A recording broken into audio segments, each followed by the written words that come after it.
Okay, 5 and 6. So, the Nowhere Emporium, we've got to chapter 10. And remember, we were left. Silver had given Daniel some instructions to write a page every day after the shop was closed. However, he left him feeling slightly uneasy as he told him that he would test him again. And he promised that Daniel would not know when that was going to happen. So, slightly on edge. Okay, chapter 10. The Girl at the Door. Mr. Silver was true to his word.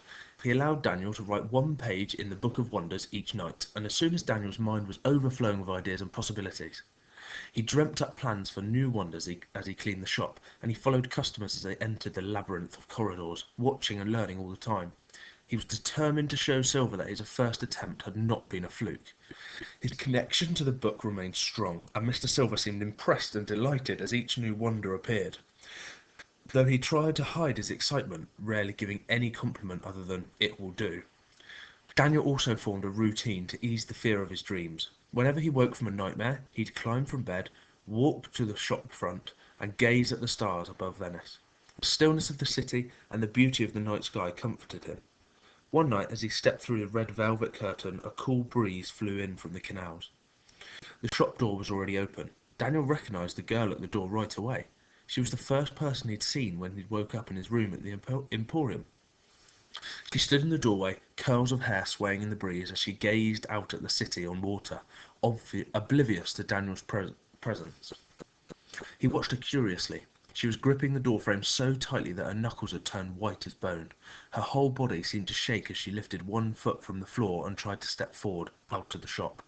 She gasped and became breathless, straining as though she was struggling against something very powerful.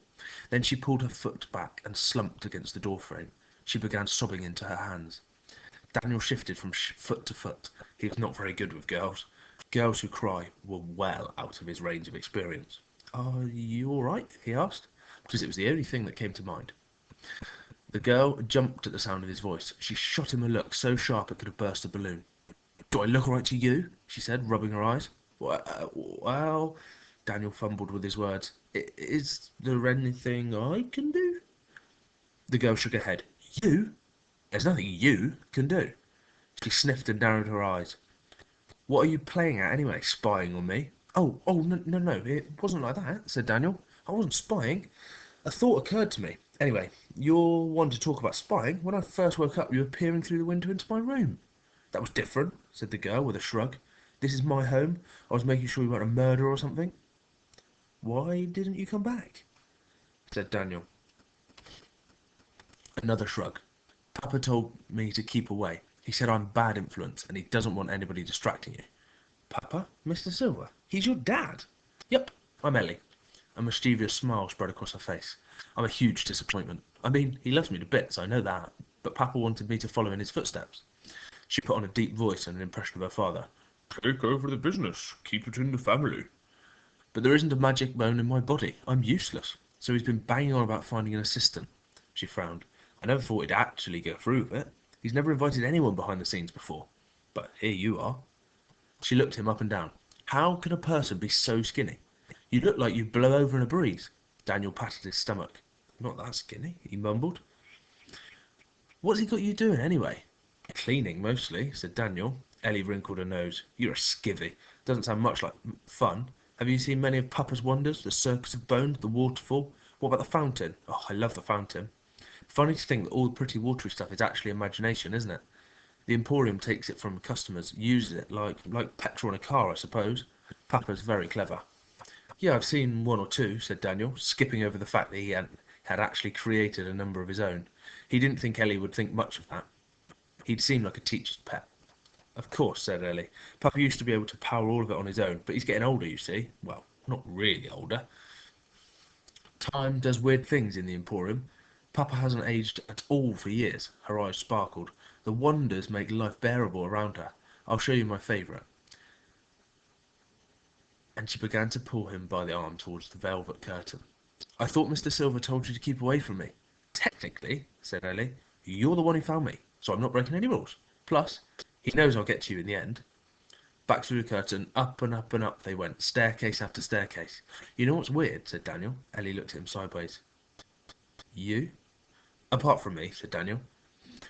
I feel like I know where we're going. I mean, it's as if I know how to get anywhere inside the Emporium. Yep, the place gets under your skin. Ellie's favourite door was located high in the Emporium, in a passageway with a polished floor made from black slabs of glass. You can't even give me a clue what's inside, said Daniel. And spoil the surprise? Never.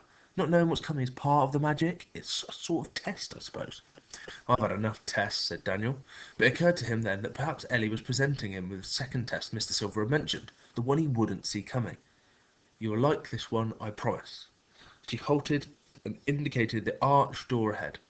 Daniel shifted forward and inspected the golden sign engraved with the following words: Leap of Faith. The chamber beyond was in complete darkness.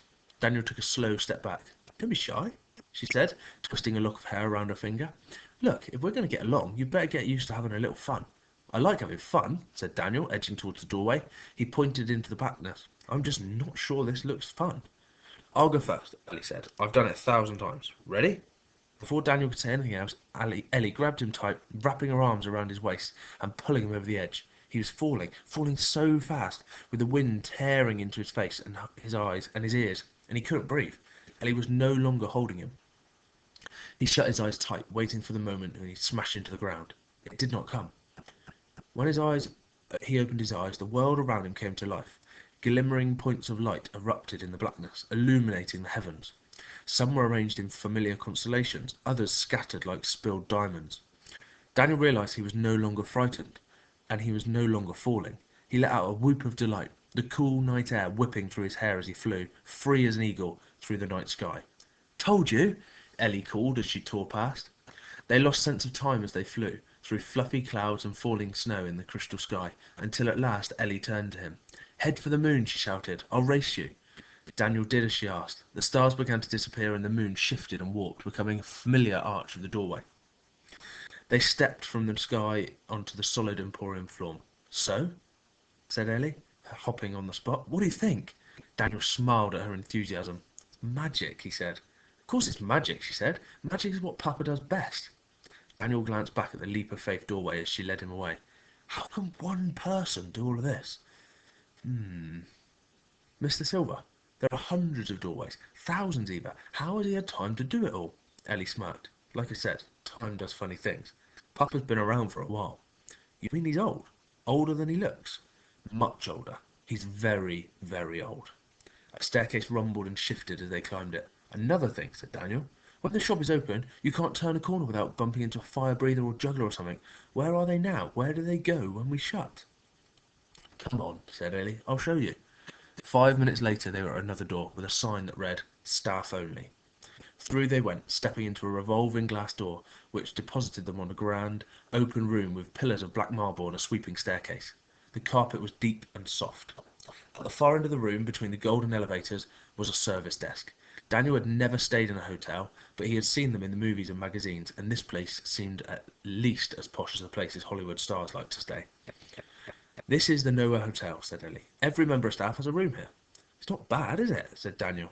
How come I've never seen any of them coming and going from the shop? Don't they go outside? Ellie brushed her curls from her eyes, a gesture identical to her father's. Hasn't Papa told you anything? The performers can't leave. They can't go past the red curtain. It's like a border where the real world begins. They don't exist out there. To them, the Emporium is the world. Where do they come from? Asked Daniel. He raised a finger as the answer came to him. Mr. Silver wrote them all into his book, didn't he? They popped out of the pages just like his wonders. He trailed off when he saw Ellie's eyes growing wide. You know about Papa's book? Yeah, he showed me. He must really like you. He never told me about the book till I was 9. And since I'm no good at writing in it, I'm not allowed to touch it. He thinks I'll lose it or something. And decided to change the subject. So where do you stay? He asked. Here, I've got a room in the hotel. I used to live in Papa's private rooms with him. Well, we just don't always get along. He's a good man, I love him really, I do. But he's just so obsessed with the Emporium. I like it in here, in the hotel. It's my own space. It's just you and your dad, said Daniel. Yep. Where's your mum? Who knows, Ellie said. Papa says I was about a week old when she left me on the doorstep of the Emporium. She never came back, not once. Daniel shook his head. You know much about her? Not really. I mean, I've asked, obviously. Papa says I look like her, but I don't know why she left me here, or why she didn't want me, and I've sort of given up asking because Papa doesn't like to talk about it, and I don't like making him sad. I think he still loves her, even after all this time. She was silent for a moment, staring straight ahead. Then she blinked and said, "What about you? Where are your parents?" "I'm an orphan," said Daniel. "Dad was a fisherman, died at sea when I was 4. Mum never got over that. We moved to Glasgow, and she died 2 years later. I can't really remember much about them now. You know, real stuff, like how their voices sound or what their clothes smelled like. It's like waking up and trying to remember a dream. It's there, but only for a second, and then it's gone again." Ellie gave him a sad smile. "This really is a nice place," he said, pointing out about the lobby. "But it must be strange for the staff knowing there's a whole world outside the Emporium and not being able to see it. It'd drive me mad." The colour drained from Ellie's face. "You don't miss what you've never had. That's what Papa says." Something had changed in her voice. "Can you imagine," said Daniel, "not being able to experience all the amazing places the Nowhere Emporium visits? We're lucky. We can see New York and Cairo and Paris, watch kings and queens and governments come and go. We get to see everything, Ellie, the whole of history." For a moment, Daniel thought she was going to reach over and slap him, but she closed her eyes, bit her lip and said, "I don't feel very well. I need some air." She got up and rushed off across the lobby to the revolving door, confused and hurt. Daniel watched her for a moment, unsure what he'd done or what he should do. Eventually, he went after her, rushing across the lobby and through the revolving door, which spat him back out into the dark, sparkling corridors of the Emporium, right into the path of something that hit him like a train. Daniel slammed into the hard floor with a slap. He stared up at the concerned face of a huge bald man with a thin neck, and then up further still into the eyes of an enormously tall woman with dark brown skin who wore an amused look and a live yellow snake around her neck. "Don't stand there, Caleb. Help the boy up." The man offered an enormous hand which swallowed Daniel's hand and pulled him to his feet. "Sorry," Daniel said. "I should have been watching where I was going." "What's the big rush?" asked Caleb. The huge, bold man was wearing baggy trousers and a black waistcoat with gold piping, unbuttoned to reveal a beer belly and a chest covered in black hair. In his hands, which were the size of fry pans, he held a scruffy, dusty old teddy bear with no eyes. "I know you," said Daniel. "You're the fire breather, aren't you? You're the one who turns flames into animals." "Caleb, at your service," said the man. He jerked a fat thumb towards the impossibly tall woman. "And this is Anja." Anja nodded. Caleb held out the stuffed bear. "And this is Mr. Boo Boo." Daniel stared at it. Caleb raised his eyes unexpectedly. Hello, Mr. Bobo?" Caleb smiled. He said, "I found him many years ago, lying on the floor of one of the corridors. A child from the real world must have dropped him." He cradled the bear in his arms like a baby, proud and delighted that he owned something from the world beyond the Emporium. "Caleb likes to collect things that customers leave behind," said Anja. "He's built up a small collection of curiosities over the years." Caleb rummaged in his pockets. He thrust his hands towards Daniel and opened it. It lay in his palm lay a half-sucked lemon sherbet coated in grey fuzz. "I picked up about a month or two back. Would you like it? It might remind you of home." "I'm fine," said Daniel, trying not to sound too disgusted, "but thanks." "We know all about you, you know," said Anja. "Lucien Silver has an apprentice. It's the talk of the place. If you ask me, it's about time he got himself some help. How are you settling in?" "Fine, I think," said Daniel. He craned his neck around to stare down the passage. "Has Ellie passed this way?" Anja's brow wrinkled. "We haven't seen her. Something the matter?" Daniel explained how Ellie had stormed off. Caleb jutted out his bottom lip and nodded. "That would explain it."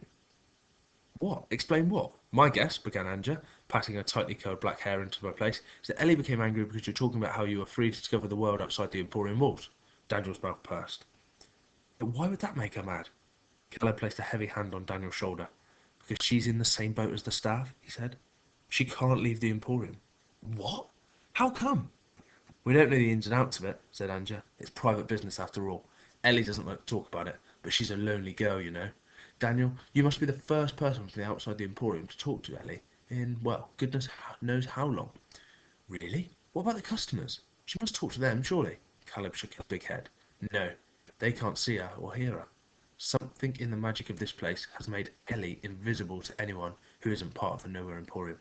To most of the world, Daniel, Ellie Silver is nothing more than a ghost." Okay, so learning more and more about the Nowhere Emporium, the strange workings of a weird and wonderful place. Okay, have a lovely weekend, Year 5 and 6, and I will speak to you all next week.